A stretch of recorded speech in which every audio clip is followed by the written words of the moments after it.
बिहार के छपरा जिले के एक सरकारी स्कूल में मिड डे मील खाने से 16 बच्चों की मौत हो गई है। वहीं करीब 50 बच्चे बीमार पड़ गए हैं। बताया जा रहा है कि खाना खाने के बाद अचानक सभी बच्चों को उल्टियां होने लगी और बच्चे बेहोश होने लगे। घटना के बाद से छपरा प्रशासन के होश उड़ गए हैं। घटना में खाना बनाने वाली महिला और स्कूल का एक टीचर भी बीमार है। सूत्रों के मुताबिक मिड डे मील खाने के बाद बीमार पड़े बच्चों की हालत चिंताजनक बनी हुई है। बिहार सरकार ने घटना के जाँच के आदेश दे दिए हैं। बिहार के मुख्यमंत्री नीतीश कुमार ने इस पूरी घटना पर शोक जताया है और मिड डे मील की वजह से मौत के मुंह में समा चुके बच्चों के परिवार वालों को 2-2 लाख रुपए मुआवजे देने का ऐलान किया है। लेकिन मिड डे मील में 16 बच्चों की मौत के बाद से विपक्षी पार्टियों ने नीतीश सरकार को घेरना शुरू कर दिया है और सुशासन बाबू पर तीखा हमला किया और इस्तीफे की मांग कर डाली।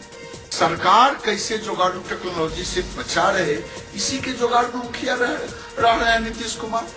क्या 5 बच्चे जो मर गए हैं अभी और जो मरने के कगार पर हैं, क्या मुख्यमंत्री उनके बच्चों को वापस ला देंगे?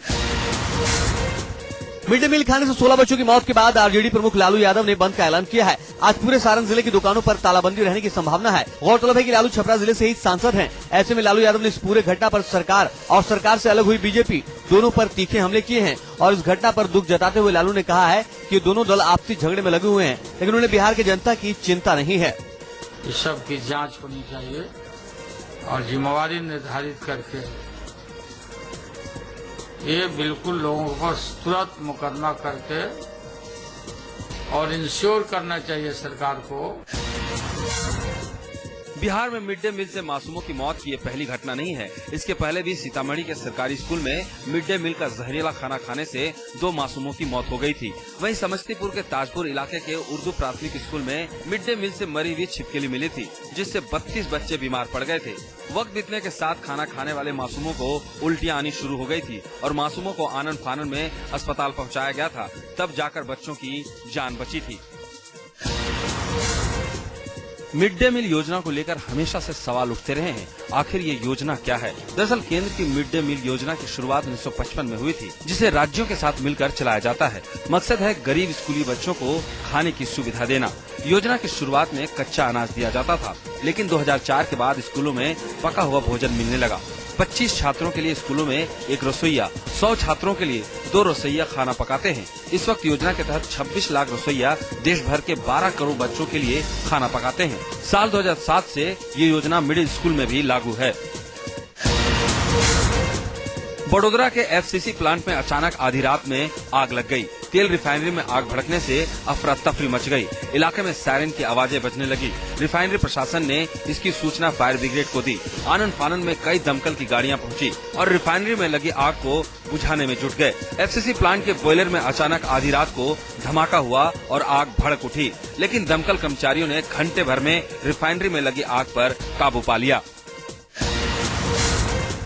कश्मीर इलाके में आतंकियों की घुसपैठ की कोशिशें तेज हो गई हैं। 200 से 250 आतंकी भारत में घुसपैठ की फिराक में हैं। इसका खुलासा किया है 16 कोर के GOC ने। जम्मू में एक पुल के उद्घाटन के मौके पर GOC ने माना कि आतंकवादियों की घुसपैठ में तेजी आई है, लेकिन उन्होंने लोगों को भरोसा भी दिया है कि भारतीय जवान पूरी तरह से मुस्तैद हैं। उनकी हर हरकत पर नजर रखी जा रही है।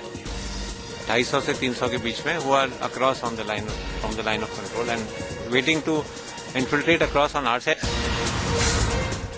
कुदरत के कहर से केदारनाथ मंदिर के बाहरी हिस्से में कई दरारें आ गई हैं। मंदिर का गर्भगृह तो सुरक्षित है, लेकिन मंदिर का बाहरी भाग पानी और मलबे के साथ साथ बड़े बड़े बोल्डरों की वजह से बुरी तरह प्रभावित हुआ है। मंदिर का मंडप बुरी तरह से क्षतिग्रस्त हो गया है, जबकि मंदिर के पूर्वी और पश्चिमी द्वार के कई पत्थर अपने स्थान से हट गए हैं। मंदिर के गर्भगृह के उत्तरी किनारे के भी कई पत्थर निकल गए हैं। इतना ही नहीं, मंदिर परिसर के उत्तर पूर्व पर मौजूद मंदिर का तो नामो निशान मिट गया है। केदारनाथ मंदिर की नींव बची है या नहीं, इसका पता वहाँ जमे मलबे को हटाने के बाद चल सकेगा। दिल्ली के रानीबाग इलाके में चोरों ने सेंध लगाकर करीब 20 लाख की चोरी की वारदात को अंजाम दिया। प्रॉपर्टी का काम करने वाला गोपाल चंद 12 जुलाई की रात अपने परिवार के साथ साउथ दिल्ली में अपने एक रिश्तेदार के घर रहने चला गया था और जब वो 4 दिनों के बाद घर वापस लौटा तो उसके घर का सारा सामान बिखरा पड़ा हुआ था। गोपाल चंद के घर से 3 लाख रुपए कैश और 18 लाख तक का सोना और हीरे के जेवरात गायब हैं। मौके पर पहुंची दिल्ली पुलिस की क्राइम टीम ने पूरे इलाके का मुआयना किया, लेकिन अब तक पुलिस के हाथ कोई सुराग नहीं लगा है।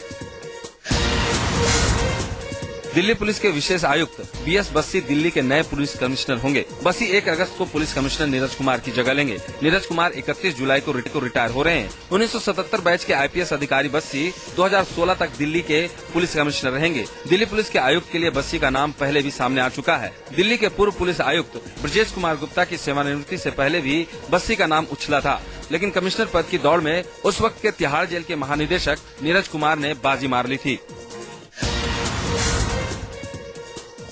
पंजाब के लुधियाना में एक बिजनेसमैन के बेटे को किडनैप करने वाले 5 किडनैपर्स को धर दबोचा गया है। किडनैपिंग में 7 बदमाश शामिल थे, जिनमें से एक महिला भी शामिल है जो पेशे से फैशन डिजाइनर है। किडनैपरों ने करोड़पति बिजनेसमैन के बेटे के एवज में फिरौती के तौर पर 5 करोड़ की मांग की थी। बिजनेसमैन ने इसकी सूचना पुलिस को दी और बदमाशों को रकम देकर अपने बेटे मनीष को किडनैपरों के चंगुल से आजाद करा लिया। वहीं पुलिस सर्विलांस की मदद से 7 में से 5 बदमाशों को धर दबोचने में सफल हो सकी है। पुलिस ने इनके पास से पुलिस की वर्दी, नकली AK-47, 2 नकली रिवाल्वर, 2 असली रिवाल्वर, कुछ कारतूस और 4 करोड़ रुपए भी बरामद किए हैं। पुलिस बदमाशों को गिरफ्तार कर बाकी साथियों के बारे में पूछताछ कर रही है।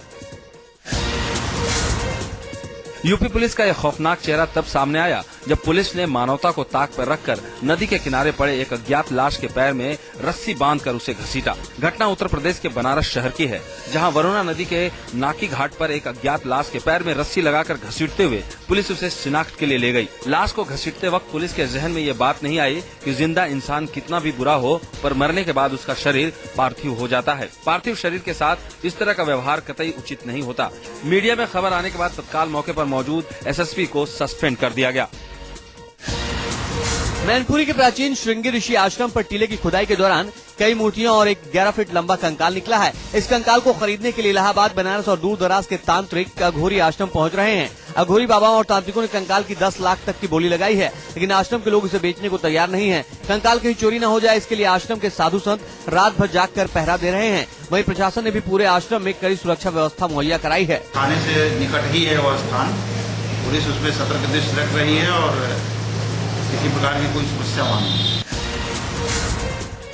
कांवड़ यात्रा की तैयारियां शुरू हो चुकी है। कांवड़ यात्रा को देखते हुए यूपी प्रशासन ने 29 जुलाई से 5 अगस्त तक NH-58 यानी दिल्ली देहरादून हाईवे समेत 18 सड़कों पर वाहनों का आवागमन बंद करने का आदेश दिया है। पुलिस प्रशासन ने इस बार कांवड़ियों के सड़क पर चलने के लिए नियम कुछ कड़े करने का फैसला किया है। पुलिस के मुताबिक इस बार कांवड़ यात्रा में लाठी, डंडे या त्रिशूल पर प्रतिबंध रहेगा। कांवड़ शिविर या वाहन में डीजे बजाने पर भी कार्रवाई होगी। हरियाणा और दिल्ली में आने वाले डीजे लगे वाहनों पर खास नजर रखी जाएगी।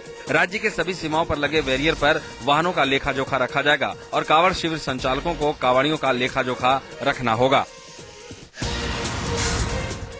हैदराबाद की एक महिला ने कुछ पालतू बिल्लियों के लिए अपनी जान दे दी। दरअसल आमपेट में रहने वाली 20 साल की वरुणा को बिल्लियां पालने का शौक था। उसने अपने किराए के मकान में 1 नहीं 2 नहीं बल्कि पूरे 8 बिल्लियों को पाल रखा था, लेकिन उसके पड़ोसी खासकर मकान मालिक के लिए यही बिल्लियां मुसीबत थी। दिन भर बिल्लियों के चलते कई बार पड़ोसी और मकान मालिक के साथ स्वर्णलता की कहासुनी दी हुई थी। इसके बाद मकान मालिक ने बिल्ली को भगा देने के लिए कहा, लेकिन स्वर्णलता नहीं मानी और आखिरकार मकान मालिक ने ही बिल्लियों को भगा दिया, जिसके चलते 2 बिल्लियों की मौत हो गयी। इस घटना से स्वर्णलता इतनी परेशान हो गयी, उसने खुद पर पेट्रोल डालकर आग लगा ली। बहरहाल पुलिस मामले की जांच में जुटी है कि स्वर्णलता ने वाकई जानवरों के प्रति अपने प्रेम के लिए खुदकुशी की या उसकी मौत के पीछे कोई और भी वजह है। बेफिक्र होकर सड़क पार कर रही स्कूटी महिला को मालूम नहीं था कि मौत उसके आगे खड़ी है। स्कूटी सवार इस महिला ने जैसे ही सड़क पार करने के लिए अपनी स्कूटी मोड़ी, पीछे से तेज रफ्तार से आ रहा एक ट्रक ने स्कूटी समेत महिला को घसीटते हुए लेकर आगे चला गया। रूह कपा देने वाली ये घटना पूर्वी चीन के जेनजियांग शहर की है। तत्काल वहां मौजूद लोगों ने महिला को इलाज के लिए अस्पताल में भर्ती कराया, लेकिन महिला की अस्पताल में मौत हो गई। चीन में हुई भारी बारिश के बाद आई बाढ़ ने चीन में भयंकर तबाही मचाई है। तबाही में कई लोगों की जानें भी चली गई हैं। वहीं खेतों में लगे फसलों को भी बाढ़ ने पूरी तरह से अपनी चपेट में ले लिया है। चीन में इस भयंकर तबाही के बाद रेस्क्यू टीम भी जोर शोर से अपने काम में लगी हुई है। पहाड़ी इलाकों में अभी भी बहुत सारे लोग फंसे हुए हैं, जिन्हें रेस्क्यू टीम रस्सी की मदद से बचाने में लगी हुई है। तबाही में कई सड़कें धंस चुकी हैं, जिससे यातायात बुरी तरह से ठप हो चुका है। फिर से यातायात बहाल करने के लिए रेस्क्यू टीम मशीनों की मदद ले रही है।